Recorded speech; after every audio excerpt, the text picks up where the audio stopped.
그렇죠. 이번 사고는 어찌 보면 이제 후진핑 사고다. 예. 이게 이제 대한민국이 그래도 뭐 세계 10위권의 무역 대국이고 이제 뭐 선진국 문턱에 왔다.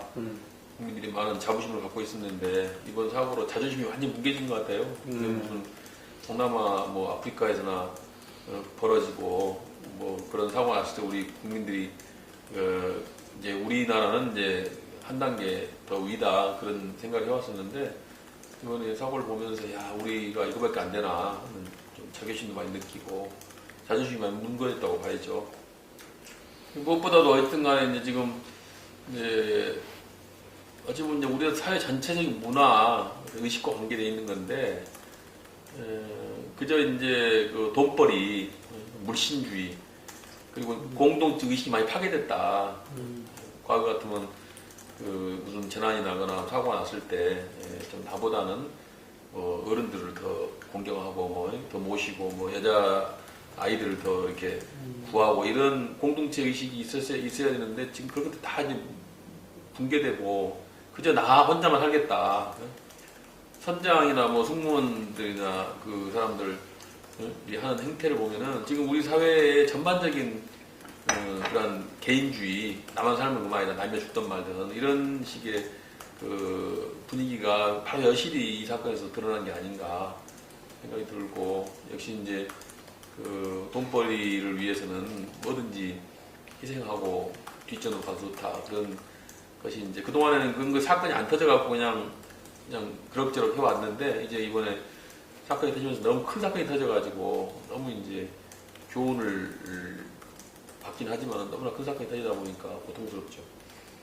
당연하죠. 사실은 뭐 우리가 뭐 살인죄라고 하면 사람을 죽인 살인범에 대해서는 비난하고 흉악범이라고 그러는데 어찌 보면 사실 이거는 더 흉악범이고 더 반사회적인 범죄라고 봐야죠. 본인이 이 칼만 안 들고 권총만 안 들었을 뿐이지 수많은 정말 무고한 희생자를 낳게 하고 본인이 조금만 더 노력을 하고 신경 쓰고 타인을 생각했다면은 더군다나 선장이면은 이제 그 배 운영의 최고 책임자고 그래서 그 선장한테는 그래서 많은 권한을 주고 있지 않습니까? 배라는 그 한정된 공간에서 위험한 공간에서 모든 걸 지휘하는 사람이기 때문에 그만큼 권한도 많이 주고 책임도 많이 지고 있는데 그야말로 그냥 본인은 모든 그런 책임이나 공동 책임이나 그 안전을 책임져야 하는 그 최고 지휘인 입장에서 모든 걸 팽개치고 본인만 살겠다고 먼저 배를 떠나고 하는 행위는 정말 용납할 수 없고 정말 이거는 어느 흉악범이나 살인범보다 더 비난받아야 되고 공분을 일으키는 반인륜 범죄다 이렇게 저는 봅니다. 한마디로 초등학교 수준의 대처 능력이다. 아까도 말씀드렸지만은 정말 우리 정부의 능력이나 위기 재난 대처 능력이 이거밖에 안 되나 하는 통탄을 노리시죠. 사실은 이제 그 이번 현 정부가 뭐 안전 문제를 우선시한다고 해서 국정 목표를 정했는데 대체로 그 안전이라는 것은 이제 무슨 흉악범이나 뭐 치안에 대한 안전을 얘기했던 것 같아요. 사실은 이런 이제 사고나 재난에 대한 안전 문제에 대한 건 아니었던 게 아닌가. 이런 문제에 대해서는 뭐 물론 역대 정권에서도 이 문제에 대해서는 많이 그 중점을 둔 건 아니지만은 이제는 우리 이 사회도 이제 눈에 안 보이는 선진국이냐 후진국이냐의 그 구분이라는 것이 결국 눈에 안 보이는 것을 잘 챙기고 관리하는 게 선진국이거든요. 그래서 우리가 너무 그냥 눈에 보이고 앞에서만 뭔가 좀 번들어하게 하는 그런 이 문화가 이제는 바뀌어야 된다. 눈에 안 보이고 항상 그 만약을 대비하고 항상 재난에 대비할 수 있는 이러한 국가 시스템이 만들어야 되고 또 모든 사람들의 국민들의 인식도 이제는 좀 이런 문제에 대해서 좀 더 적극적으로 깊이 있게 생각할 필요가 있다. 예를 들어서 뭐 너무 빨리빨리 하고 모든 걸 성과주의로 실적 위주로만 생각할 게 아니고 얼마나 좀 내용 있게 또 이런 안전 문제가 발생하지 않는 그러한 식의 좀 내용이 있고 좀 차근차근한 그런 이제 이 문화가 앞으로 정책돼야 되는 게 아닌가 그런 생각을 해봤습니다. 정치인들이나 관련 기관의 책임자들이 사실은 사고 현장을 방문하는 건 당연하다고 봐야죠. 사고 현장에 가서 상황 파악도 해야 되고 또 거기에서 일하고 계신 분들 격려도 해야 되고 또 가족들에 대해서 위로도 해야 되고 여러 가지 사실은 활동들이 필요한 건 사실이에요. 근데 이제 이번 경우는 워낙 이제 사건이 큰 사건이고 또 지금 실종자 가족들이 너무나 애틋하게 지금 이 초조하게 기다리고 초조한 마음을 갖고 있기 때문에 그렇기 때문에 이제 조금이라도 이제 그런 마음에 거슬리는 그런 현상이 발생할 때는 공분을 이제 사고 있는 것이죠. 정치인들이 대체로 이제 국민들이 봤을 때는 정치인들이 무슨 사건 터지면 그 사건을 활용해서 이득을 보려고 한다 그런 인식들이 있지 않습니까? 그래서 이번 사건에 대해서도 사실 이제 국민들이나 특히 이제 현장에 있는 실종자 가족들이나 관계자분들은 이제 또 정치인들이 또 이 사건을 이용해서 또 광이나 팔리는 게 아니냐 그런 이제 불신이 있는 것이죠. 그렇지만 또 정치인들 입장이라는 게 이러한 불행한 사건이 일어나고 사건 사고가 났을 때 그런 것들을 해결을 하는 것이 또 정치의 영역이기 때문에 현장 방문도 해야 되고요. 또 구조 작업이나 지금 대책이 잘 만들어지도록 현장에 동료하는 게 필요하다고 봅니다. 근데 다만 가서 이제 좀 가서 너무 이제 눈에 거슬리는 그런 행동을 해서는 안 되겠죠. 전에도 전에 아시아나 이 괌 추락 사고 때도 그때도 일부 국회의원들이 가가지고 그 비행기 잔해 앞에서 사진 촬영을 했어요. 그때도 많이 비난을 받았거든요. 이번 마찬가지로 이번도 가서 무슨 사진 찍고 하는 건 정신 나간 행위라고 봐야죠. 지금 이제 이 안전 문제를 이제 좀 국가의 기본 정책 차원에서 다뤄야 된다. 그동안은 안전 문제가 좀 부수적이었지 않습니까? 성과나 실적, 가시적인 그런 것들이 주로 이제 의지가 됐고 안전 문제 같은 경우는 뒤로 밀리고 후순위 이슈였는데 앞으로는 이 안전 문제를 좀 더 이제 순위를 끌어올려서 국가의 중요한 아젠다 하나로 이제 정립이 돼야 되고 그와 관련된 법적인 것도 기본법 같은 것도 제정이 돼야 될 것 같고요.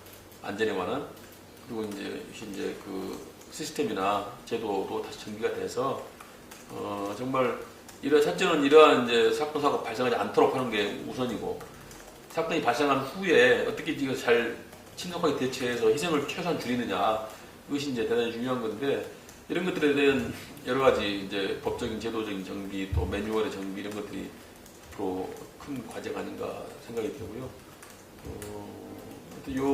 이런 안전에 관한 것을 이제 국가의 어떤 기본적인 의제 또 국민의 기본권 중에 하나로 이제 승격시키는 그런 국가 운영의 전면적인 변화가 있어야 한다. 그것이 이제 안철수 대표나 우리 새정치민주당의 생각입니다. 논의하고 있는데 지금 단계는 우리가 대책을 발표하고 책임을 추구하고 할 때는 아니다. 지금은 일단 구조 작업하고 그 실종자 가족들의 애타는 마음을 우리가 좀 더 거기에 부응하는 활동을 해야 되고 이제 정부에 대한 책임 추궁이나 어떤 제도 개선, 법적인 재정 문제는 이제 조금 더 있다가 해야 될 것 생각하고 있습니다. 저희는 지금 어렵습니다. 지금 공천 일정도 새누리당은 대개 다 완료가 됐거든요. 새누리당은 90% 완료된 상태고 우리는 아직 시작도 안 했거든요. 그러니까 중단이 돼도 지금 새누리당은 부담이 없는 중단이고 우리는 굉장히 부담이 많은 중단 상태인데 그렇지만 촉박한 일정이 어쨌든 간에 기도로 갈 수밖에 없는 상황이고 선거 연기로는 저희는 생각할 수 없는 거라고 봅니다. 어차피 이제 그 선거라는 건 또 지방선거도 출범도 해야 되고 법에 정해져 있는 거고 그래서 지금 국가적으로 물론 지금 대단히 중요한 사건이 발생했지만은 거의 국산 분위기 아니니까 국산 분위기지만 그렇지만 그렇다고 해서 선거까지 연기가면서 하기는 그럴 정도는 아니지 않느냐. 그래서 선거대로 치르고 그 과정에서 선거운동 방식을 좀 과거처럼 하지 말고 좀 더 숙연하게 또 그런 사고를 당한 분들에 대해서 우리가 좀 더 조용하게 치르는 그러한 선거 전략의 변화는 필요하지만은 그렇지만은 선거를 연기하거나 그런 정도로 지금 돼서는 안 된다 생각입니다. 그렇지만 아무래도 이번 사건에 대해서도 이제 가족들이나 국민들이 봤을 때 어쨌든 간에 힘 있는 사람이 대통령이다. 다른 사람들은 아무리 뭐 가서 얘기를 하고 얼굴을 비춰도 해결할 수 있는 능력이 없고 이 문제를 해결할 수 있는 사람은 역시 대통령이다. 이런 인식들이 국민들 사이에 있다 보니까 어쨌든 대통령으로서 이제 현장에 가서 해결할 노력을 보였고 네. 또 대통령이 또 그런 또 재난에 적극 대처하는 모습을 보였기 때문에 저는 당장은 대통령의 지지도에 변화가 없거나 조금 올라갔다고 볼 수 있는데 그런 이제 시간이 가면서 지금 정부의 무능이 더 밝혀지고 또 이제 이 사건이 결국 이제 뭐 정부의 대처 잘못으로 더 피해가 확대된 것들이 이제 드러나고 국민들의 그 공감을 사게 되면 그 부분에 국민들이 이제 생각을 하게 될 때는 이제 좀 더 정부에 대한 비판 여론이 더 올라갈 것이고 그럼 결국 정부의 가장 정점에 있는 분이 대통령이기 때문에 대통령에 대한 비판 여론이나 지지도 추락도 예상되지 않겠는가 이렇게 보고 있습니다. 조언하신 분이 원론적으로 이 사건의 원인을 정확하게 파악을 해야 된다. 원인을 정확하게 파악하고 그리고 이제 그 앞으로 다시는 이런 사건이 재발되지 않도록 제도적인 법적인 대책을 잘 마련해야 하는 게 중요한 건데요. 일단 이 문제는 사실 이제 무슨 선박회사의 직원들의 실수라든가 그런 한 정부 부처의 우발적인 잘못 이렇게 봐서는 안 되고요. 근본적인 우리 대한민국의 근본적인 그 국가 운영 시스템의 문제 또 국민들의 어떤 그 정서 또 문화 전반적인 것을 한번 이번에 개선하려는 획기적으로 바꾸려는 그런 관점이 필요하다. 그래서 그냥 과거처럼 그냥 일회성의 대책이나 단기적인 대책으로 해서는 안 된다. 그야말로 근본을 좀 바꾸는 그런 대책이 필요하고 그런 관점에서 대대적인 내가 총사퇴도 거론해야 내가 총사퇴까지도 얘기해야 될 정도로 심각한 상황이 아닌가 생각합니다. 그래서 저는 이제 안철수 대표하고는 특별한 인연은 없고요. 합당 전에는 사실 개인적으로 만난 적도 없었어요. 합당된 후에 이제 그룹으로 식사를 한 2번 했죠.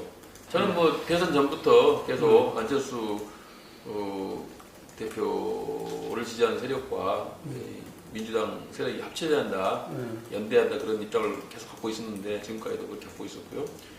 그래서 합당은 잘 된 일이고 문제는 이제 안철수 대표가 살아야 된다. 그리고 안철수 대표를 새정치 민주당에서 그렇게 대표까지 자기까지 주면서 또 하여튼 오디오 지분이라는 그런 양목까지 하면서 모셔왔단 말이죠. 모셔왔을 때는 안철수 대표가 하여튼 굉장히 중요하게 자리 잡아야 되고 중요하게 국민들에게 비춰줘야 되고 지지를 받아야 된단 말이죠. 그래야 안철수 대표가 살아야만이 민주당이 우리 새정치당이 산다.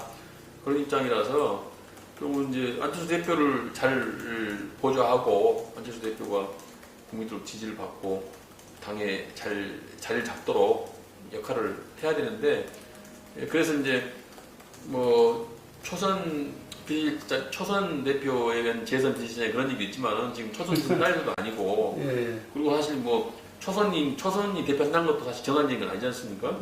그래서 저는 다른 것보다도 안철수 대표가 좀 더 당에서 자리를 더 빨리 잡아야 되고 또 기존의 구민주당 세력과 또 안철수 세력과의 어떤 화학적인 결합도 돼야 되고 또 앞으로 안철수 대표가 좀 더 정무적으로 잘 판단을 해서 국민들로 지지받는 그런 행보를 해야 되는데 그런 것들을 좀 서포트하기 위해서는 조금이라도 경력이 있고 좀 더 무게감 있는 사람이 비서실장이 돼야 한다 그런 논의가 있었나 봐요. 대체로 그래서 안철수 대표님이나 주변에서 재선 원정에 누구를 해라 이렇게 조언을 했나 봐요. 초선을 하면 안철수 대표 초선이고 또 초선 비서실장 하면 좀 약하지 않냐 또 보안관님이 아니지 않느냐 그러니까 이제 안철수 대표를 또 보완할 수 있는 사람이 돼야 되는 재선급에서 찾자 이렇게 해서 하다 보니까 제가 낙점이 된 것 같아요. 저도 참 좀 부담이 됐는데 또 안철수 대표 이제 안철수계로 또 이제 되는 거고 정치적인 색깔이 그런 게 부담은 되지만 뭐 지금 그런 거 전부 따질 때가 아니다. 우리가 찬물 뭐 찬밥 덮밥 따질 때가 아니고 저는 오로지 뭐 다른 거보다도 안철수 대표를 안철수 대표가 하여튼 살아야 우리 당이 살기 때문에 제가 뭐 할 수 있는 역할이 있으면 최선을 다해서 그 역할을 하면은 안철수 대표에게도 도움이 되고 또 당에도 도움이 되지 않겠는가 그런 관점에서 수락하게 됐습니다. 다르죠. 다른데 대체로 뭐 괜찮더라고. 뭐 금방 저는 뭐 그렇게 뭐 제가 뭐 성격적으로 좀 묻어내서 그런지 몰라도 그렇게 뭐 거부감이나 또 뭐 특별히 뭐 문제될 건 없었어요. 없었고 지금 이제 좀 제가 책임이 좀 무거워지고 할 일이 좀 많았다고 생각하는 게 이제 기존에 안철수 신당을 추진할 때 그 여러 가지 시스템들이 정비가 되어 있지 않습니까? 어느 정도. 근데 이제 합당이 되면서 거기에 또 다 또 무너진 상태예요 지금. 왜냐하면 또 합당이 반대해서 떠나버린 사람이 있고 합당하면서 또 이 기존 제도가 다 이제 사실상 이제 역할을 못하게 돼버려갖고 새로 다시 다 세팅을 해야 되는 상황이더라고 보니까요. 그래서 그런 이제 조정할 수 있는 역할, 코디네이터가 좀 필요한데 뭐 그런 역할을 좀 제가 좀 해야지 않을까 그런 생각을 하고 있습니다. 민주당 내 계파 문제를 얘기하면서 안철수 대표 합당이 되면 또 다른 안철수 계파가 또 하나 생겼다 당내에 이런 식으로 되면 안 된다. 그러니까 뭐 지분 나눠먹기라든가 계파 챙기 이런 건 절대로 하면 안 되고 원칙을 가지고 사정치에 부합하고 그 일을 수행할 수 있는 합당한 사람을 우리가 공천해야 되고 우리 안철수 대표도 그런 관점에서 공천 작업에 임해야 된다. 그렇게 어느 정도 공유가 되고 그렇게 하고 있습니다 실제로. 그래서 새정치 이게 합당하기 전에 새정치 연합 쪽 사람이라고 해서 무조건 되고 뭐 공천해달라고 하는 건 절대 있어서도 안 되고 있지도 않을 거고요. 지분 짜맞추기를 안 한다. 네, 절대 안 하죠. 절대 안 하고. 예를 들면 전국적인 틀, 또 지역적인 틀에서 뭐 이렇게 숫자 맞추려고 이렇게. 전혀 안 합니다.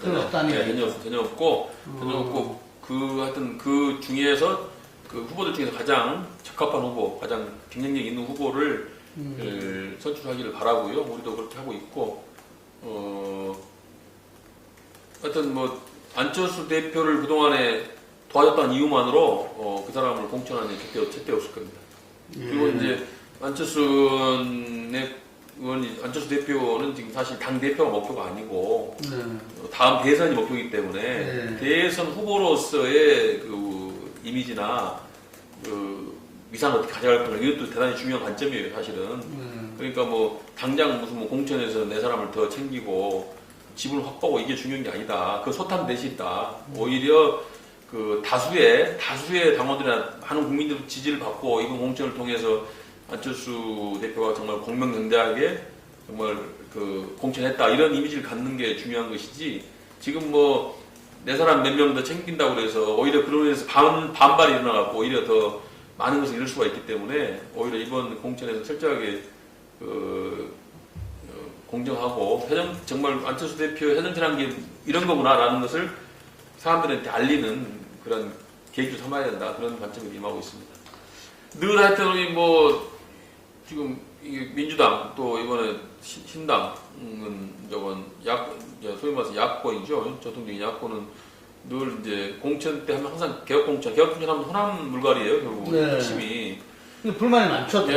이번에도 역시 그런 컨셉으로 갈 수밖에 없는 게 결국 이제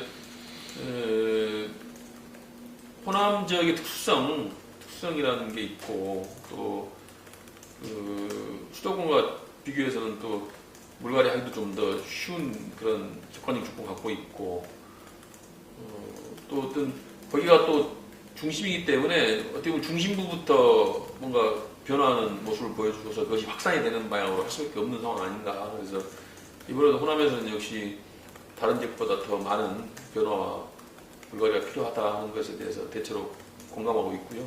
그런 방향으로 앞으로 당도 임할 것으로 보고 있습니다. 다만 그 흐름은 다 동의할 수밖에 없는 거잖아요. 그런데 국회의원 몇 분이 한 후보를 지지한 이 모습에 대해서 비판이 있더라고요. 그렇죠. 근데 그게 이제 저도 이제 들어봤는데 그게 뭐 어떤 계파주의나 내 사람 챙기기 이런 관점이 아니고 새 정치는 새로운 사람으로부터 시작해야 된다. 그리고 사람의 문제가 중요한데 역시 이제 그 새로운 사람이 이 공천이 대한다는 그런 순수한 열정에서 그 선언을 한 것이지 그 선언한 국회의원들 전부가 다 소위 말하는 계파가 많이 달라요. 예, 그러니까 또 뭐 안철수 대표 쪽 분들도 아니고 그래서 그분들의 의견은 역시 당을 살려야 된다는 그런 순수한 마음에서 시작된 것이다. 그렇게 좋게 해석했으면 좋겠습니다. 그 뭐 지도부와 연결시키거나 뭐 특정인을 뭐 낙선시키고 특정인을 당선시키기 위한 공작적인 그런 건 아니었다. 그런 말씀드립니다. 그거는 아니고요. 어차피 뭐 전통적으로 항상 선거 때 되면 공천에 있어서 우리 이제 새정치민주연합, 구민주당 늘 개혁국천을 해왔지 않습니까? 네. 그리고 우리가 또 그 국민들에게 그 호소할 수 있는 전략은 그거밖에 없어요. 우리가 무슨 특히 야당이 뭐 무슨 힘으로 뭐 무슨 과실로 이득으로 국민들을 흡수할 수 있는 것도 아니고 우리는 그냥 도덕성과 그리고 깨끗함 그리고 이제 국민들 눈높이에 맞추는 그런 공천을 하겠다. 그걸 늘 전략으로 세워왔는데 이번에도 역시 예외는 아니고요.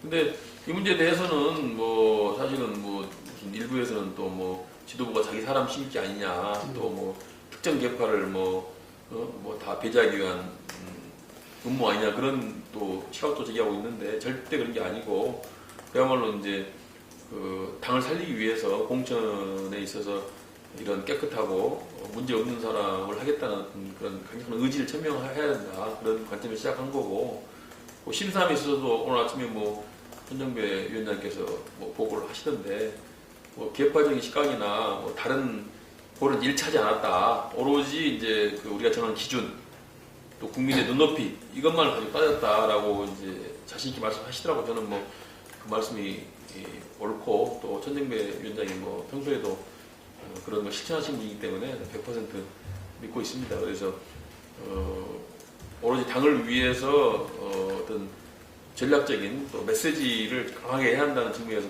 중앙당에서 지금 그런 일을 하고 있는 것이지 뭐 특정인의 배제나 또 계파 주의나 또 지도부가 뭐 자기 사람 심기 이런 건 결코 아니다 그런 말씀드리겠습니다.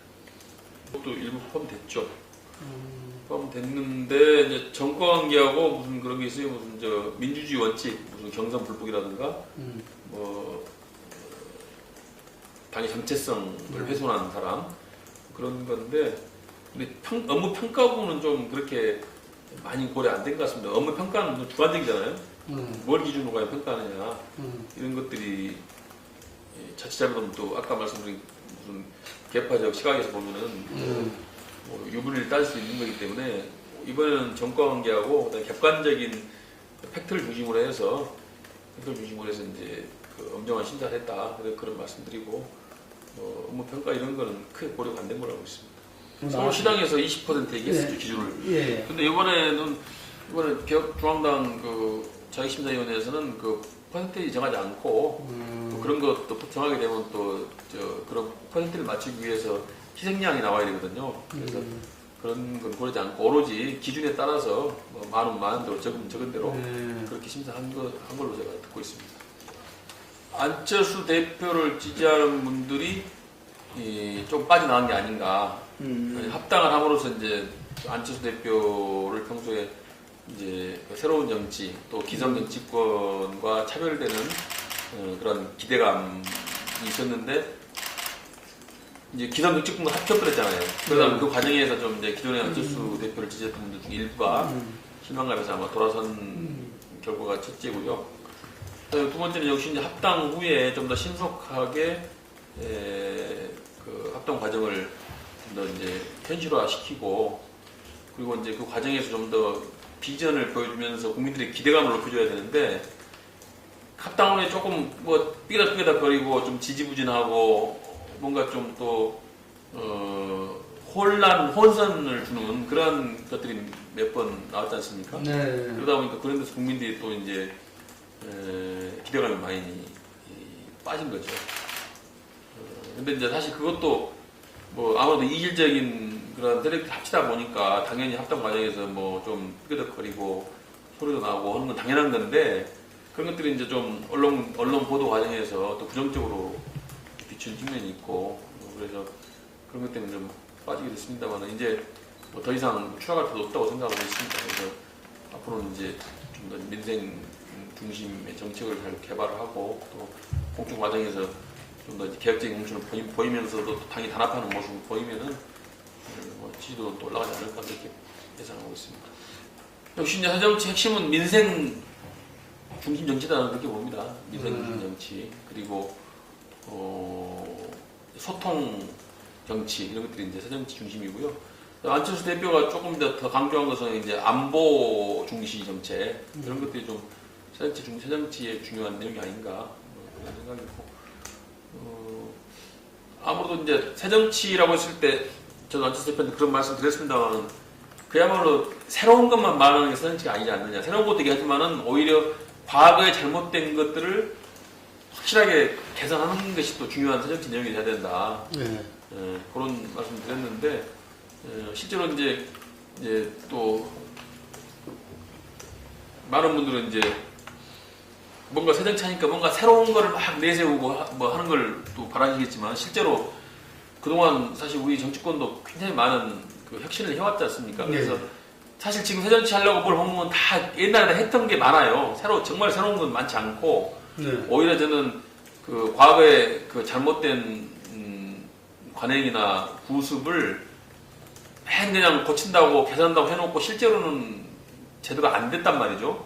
오히려 그런 것들을 이번에 제대로 좀 개선하고 혁신하는 것이 오히려 중요하다. 그야말로 그동안에 안 나왔던 새로운 것을 갑자기 여기서 들어 나온 것보다는 그래서 이제 과거에 잘못된 제도나 관행 구습들을 과감하게 뜯어고치고 거기에 플러스해서 이제 그야말로 기존에 없었던 새로운 내용을 또 추가하는 이런 것들이 들어간다고 보고요.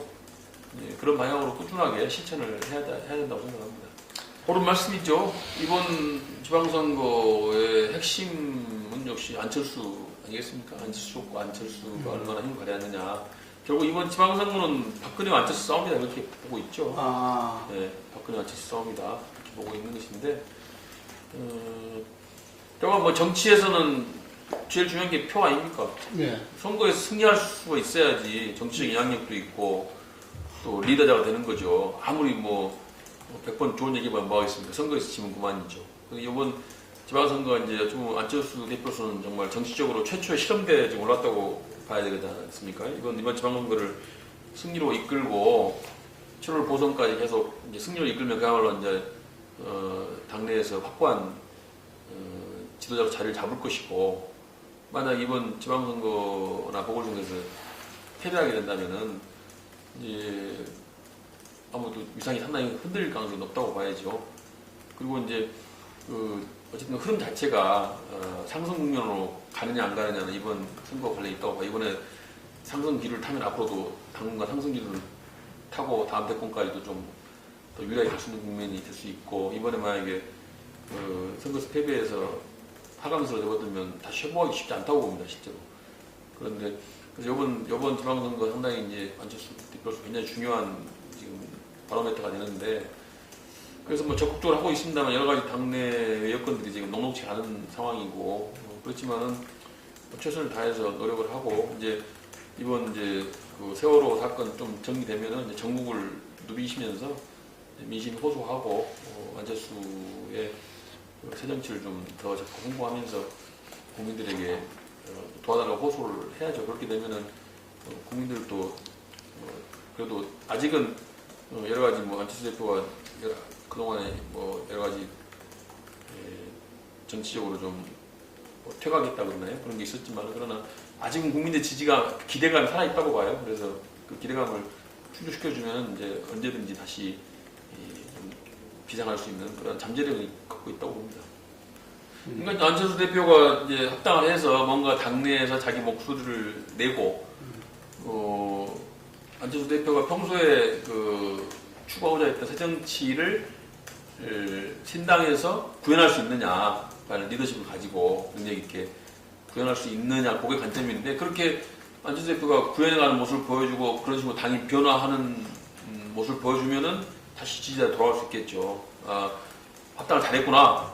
합당해갖고 완전히 뭐 먹히고 그야말로 불쏘시개가 되는 게 아니고 안철수 대표가 당 신당에서 주도하고 또 신당을 그만큼 변화시키고 새로운 비전을 보여주는 방향으로 당이 발전해 간다면은 자연스럽게 또 떠나갔던 지지자를 다시 또 돌아올 것이다고 생각을 하고요. 모든 것이 다 안철수 대표의 앞으로 하기 잘했다 봅니다. 뭐 안철수 대표가 어떤 리더십을 잘 보여주고 능력을 보여주면은 이제 더 그만큼 대선에도 가까이 갈 수 있는 것이고 지지자를 또 더 확보할 수 있는 것이고 그래서 반대가 되면 이제 또 안 되겠죠. 도로 민주당이냐 아니냐 뭐 이게 관건이겠네요. 그렇습니다. 그래서 우리 지금 기존의 민주당 의원들이나 민주당 사람들도 사실은 안철수 대표가 색깔을 확실하게 보여주기를 다시 바라고 있어요. 네.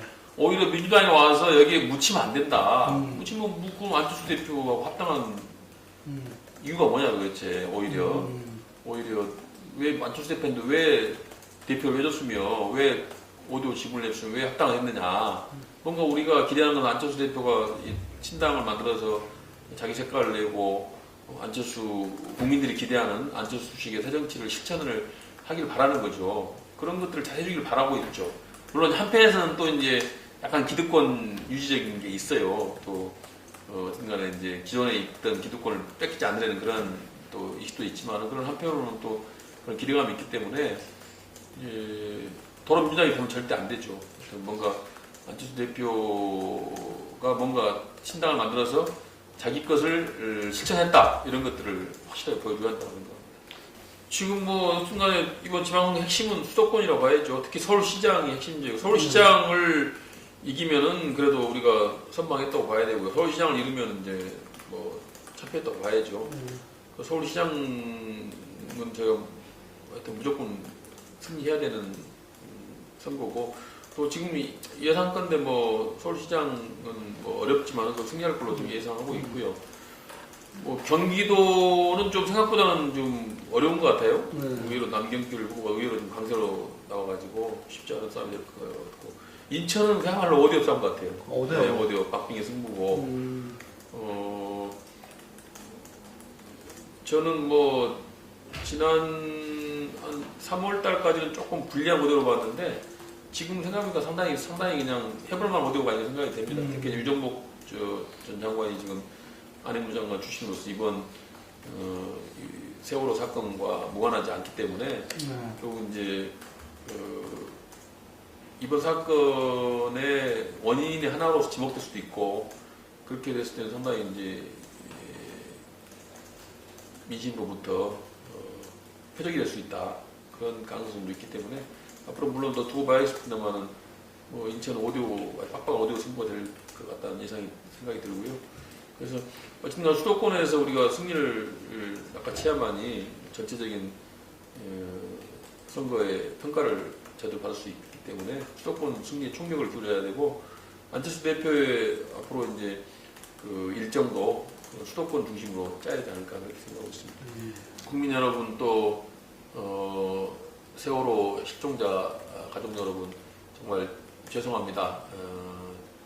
정말 대한민국이 이 정도밖에 안 됐나 우리나라의 그 재난 관리 시스템이 너무나 허술한 것에 대해서 국회의원의 한 사람으로서 정말 죄송하게 생각을 합니다. 아직도 희망이 있습니다. 마지막까지 희망의 끈을 놓지 말고 우리 모두가 기도하는 심정으로 희망을 갖고 가족들과 함께 해야 될 것 같습니다. 앞으로 이제 정부의 책임이나 또 앞으로 재난 안전에 대한 국가적인 혁신이 필요한 시점이라고 생각합니다. 앞으로 국회 차원에서 다시는 이러한 일이 재발되지 않고 우리 국민들이 안전한 나라에서 살아갈 수 있도록 최선의 노력을 다하도록 하겠습니다.